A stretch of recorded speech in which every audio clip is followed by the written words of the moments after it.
All right, so we are going to round out this night of boxing commentary with something that is we're trying to get a little bit more of the regular programming, and this is where the pundit responds to your post. So we're gonna pick out a post. We're gonna give acknowledge the writer of that post because we appreciate everybody who engages with the pundits, and then we're gonna have one of the pundits respond to it. So I'm gonna jump it off this week.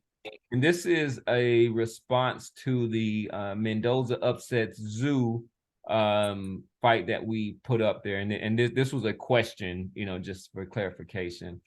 And in this, their post was written by Nicotine. This is like a few days ago. And he is calling out, he said, this is for the professor. He's like, he's like, last thing is for professor, if I want to be correct. He says that mate, lighten up on the riding his old man's coattails rubbish. His old man hasn't once popped into the ring to take down Tim's opponent. Tim has had to do the hard work to get where he is. His old man hasn't been in Aussie land for over 20 years. That's 20 years plus his boy has been without him. Tim has done his work. So in saying that, and I do appreciate the comment. And I did say that. I think I was one of the only pundits who actually felt that way. And I'll be clear. Tim Tszyu's father is an all-time great.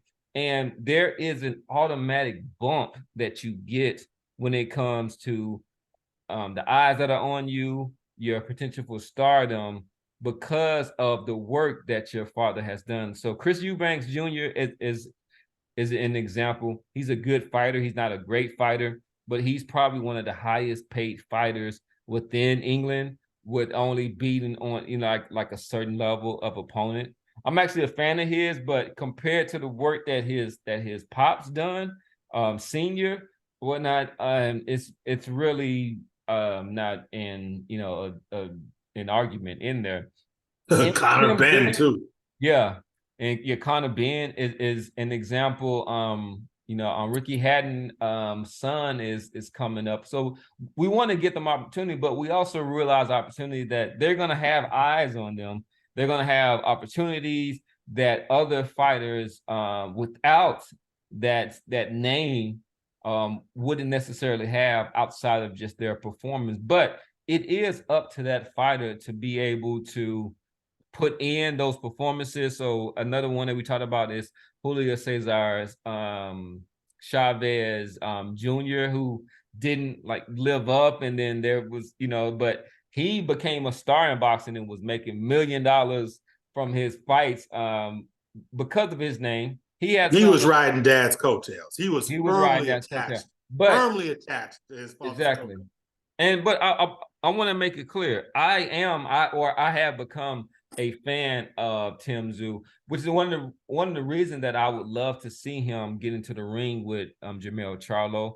I would love to see that fight. I actually think that Tim Tszyu is, if not the best, one of the best 154 pounders in the world at this moment.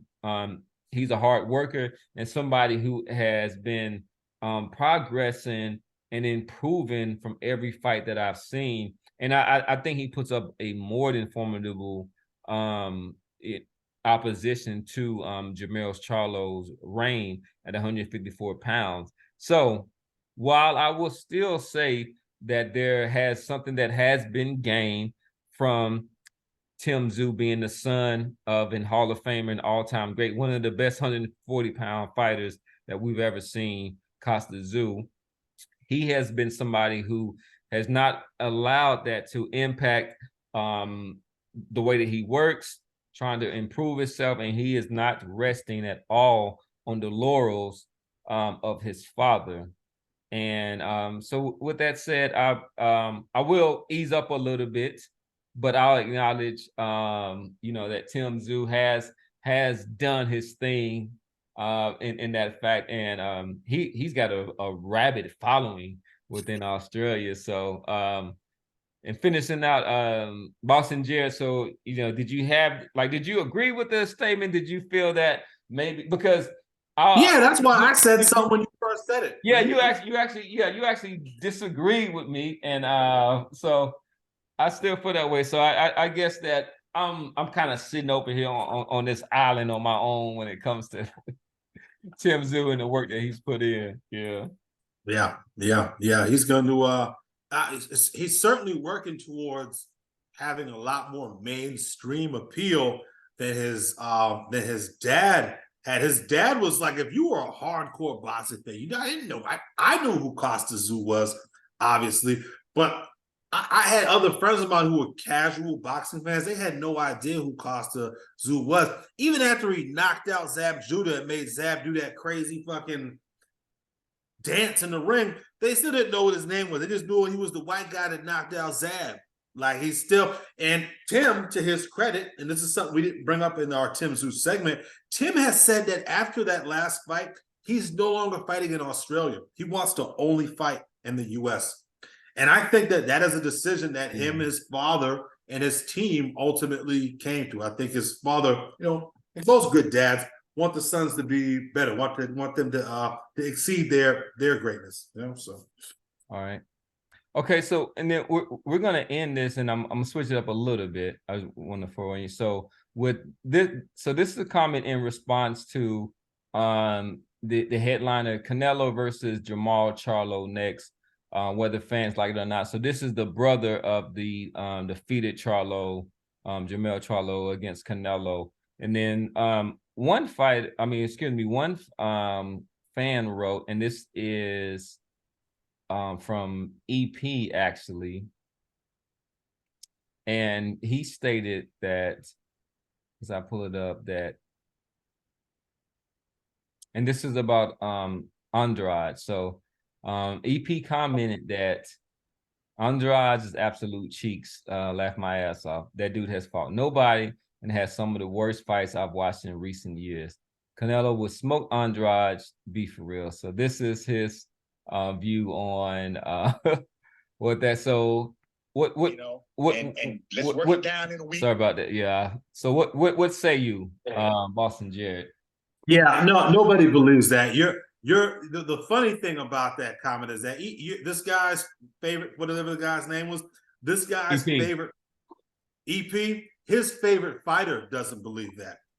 The trainer of his favorite fighter doesn't believe that. The guy who manages his favorite fighter, the guy who cuts the check to his favorite fighters, they don't believe that. If Demetrius Andrade was cheeks, or he was doo-doo Andrade, or whatever pejorative term fans want to come up to call this motherfucker, they would have beaten his ass and then taken his belt a long time ago. They'd have beaten his ass and taken his belt a long time ago. Like, let's knock it off with the he's cheeks. If you feel like he's been involved in some of the worst fights you've ever seen, that's some anecdotal shit. That's your opinion. I'm not going to sit here and argue with what kind of style of fighting. If you don't like him stylistically, you don't like him stylistically. That's fine. What was the other thing that he said? I mean, really, it was basically that he has not really fought anybody. Yeah, I mean, yeah, that's true to an extent. Look, he can only fight the guys that are willing to fight you in this sport, right? So my only response to that would be there have been plenty of guys. I don't want to say plenty of guys, but I mean, a guy like Caleb Plant, as an example, was able to get a fight with Canelo Alvarez with the resume of essentially a prospect. I mean, Caleb Plant had a win against Coattails, a win against a 40-year-old Caleb Truax, and a win against Mike Lee. And that is what got him a fight against Canelo Alvarez. So if Caleb Plant can get a Canelo Alvarez fight off of Caleb Truax and I believe it was Mike Lee or Andy Lee, the guy who fought for the Notre Dame boxing team, or whatever his name was, if Plant can get an undisputed fight with Canelo Alvarez off of those performances, why can't Demetrius Andrade get a undisputed shot or a title shot off of any of the guys who he's beaten? I mean, Billy Joe Saunders got a Canelo fight off of a Camille Zedimenta win, if I'm not mistaken. Is that the guy? Billy Joe Saunders ducked Andrade for years and years and years at 160. Tried to fight him one time and cheated, right? He got caught for PEDs, moved up to 160, fought a guy I've never heard of, had never heard of before, had never heard of since, and was able to get that fight. The other guy that Billy Joe Saunders fought prior to Zedimenta was a guy that Andrade also fought, and Andrade looked way better against, and Arthur Akavov. And Arthur Akavov gave Billy Joe Saunders everything he could handle at 160 pounds, right? That fight was very close. That fight was very, very competitive. I remember that fight vividly. Andrade, common opponent, goes in there and smokes Akavov. So Billy Joe Saunders can get a fight with Canelo off of an Akavov and Camille Zedimenta. Why can't Andrade get a fight?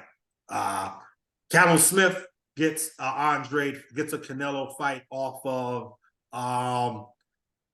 a suspect John Ryder performance, a fight that I believe he should have lost against John Ryder, right? A fight he should have lost against John Ryder. The guy he fought before John Ryder is a guy who I can't even remember who he fought before. Was it George Groves? Did he fight George Groves before John Ryder? I can't even remember who Was the guy Groves still fighting at that time? I probably not. But who did Callum Smith beat before he fought John Ryder in a fight that I thought he lost the fight against John Ryder? So he fought Hassan Indom. He fought Hassan Indom. Yeah, who at that time had what, 6 losses when he But fought?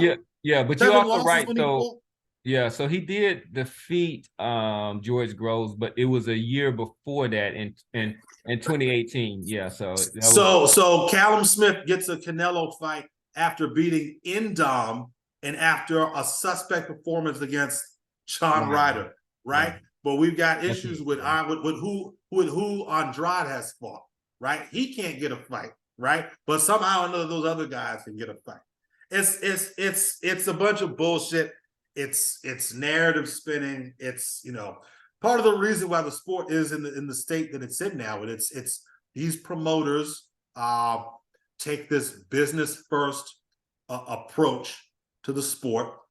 They use a lot of the same talking points in public that this guy uses, but behind closed doors, they know what's up with these guys. Everybody in boxing knows what's up with Demetrius Andrade. He's one of the most celebrated amateurs in the history of American boxing. Okay, so you don't like him. There has been some questions about his ring aesthetic, I guess, for lack of a better term, but that's a funny one too. That's a funny one too, because his skills are sublime, and I mean, I was one of the people who made the comment about him not having a kind of a fight friendly style, but he's getting an opportunity now against David Benavidez. Because he's 35. Because he's 35, and Benavidez couldn't get a fight with Munguia, which is a fight I know for a fact they bent over backwards. Samson Lukovic and his team bent over backwards to try to make a fight with Jaime Munguia. I know that 100% certainty. They wanted to fight Jaime Munguia and not fight Demetrius Andrade. Because even after being 35 years old, being largely inactive, and looking not the best against Damon Nicholson, everybody in boxing, every serious person in the sport of boxing knows what's up with Demetrius Andrade. They all know. Like I said, your favorite fighter knows what's up with Demetrius Andrade. All right. So with that said, we have responded to the post from there, and we're gonna, on that note, we're gonna wrap it up for this week. But we appreciate you rocking with us. Once again, we want you to remember to like and subscribe on our way to 1K. But this is your boy, Professor Now. I'm signing off for Boston Jared. Peace. Shout out to Coach Dave and the Casual Ran who weren't able to make it with us this week. Well, we appreciate y'all who did rock with us. And stay tuned for some new and exciting content next week. We out. Peace.